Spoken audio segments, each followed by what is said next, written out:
What's up everyone, Jeremiah here, and today me and a co-commentator of mine are going to be discussing what if Crash TwinSanity were to be released on the Nintendo GameCube, how it would somehow affect the series with both pros and cons, and how it would take effect upon those who never played the PlayStation 1 games. So without further ado, let's get started. Okay, so we all know that Crash TwinSanity is a second-party title. It was initially planned to be a multi-platform title, meaning a third-party game, but it got cancelled for the Nintendo GameCube and was released only for the PlayStation 2 and the original Xbox.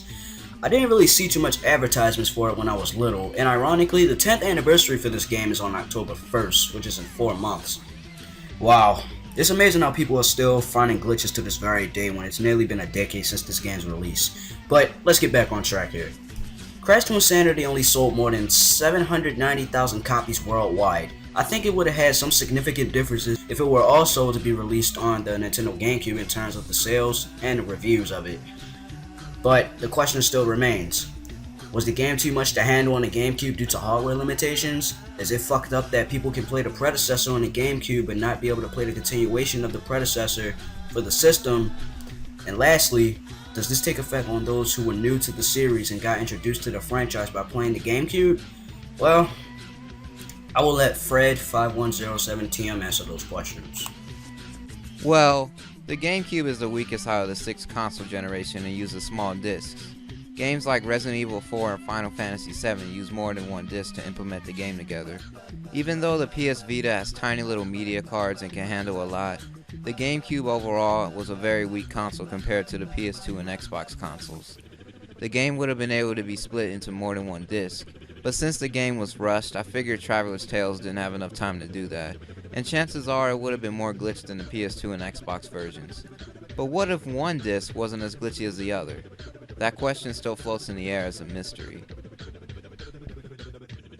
Now as for the fact that people who played the Wrath of Cortex on GameCube can't play the continuation on the console, well, that's pretty messed up because at the time people couldn't afford either the Xbox or the PS2. To answer the last question, well, people who started playing Crash on the GameCube at the time only had the Wrath of Cortex and Nitro Kart. Tag Team Racing also came on the GameCube a year later. Thing is, those games are very irrelevant to the original games on the PS1, so it doesn't really take very much effort.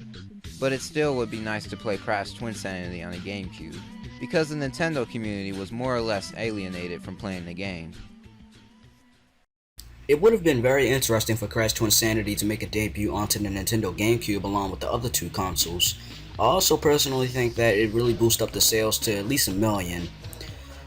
And since the Wrath of Cortex had some exclusive content on the GameCube version, such as entering the name Wombat on a new game file, then unlocking everything afterwards, along with connecting your link cable from your Game Boy Advance to your Nintendo GameCube to play the Crash Blast minigame, I would have loved to see if TwinSanity would go for a little idea as the Wrath of Cortex did. It'd benefit for T-Tails Oxford in some way, shape, or form.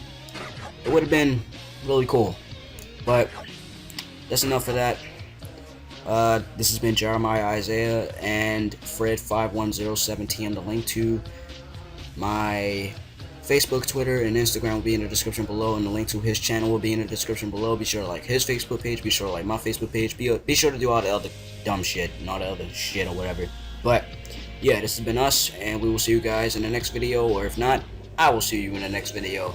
Peace out.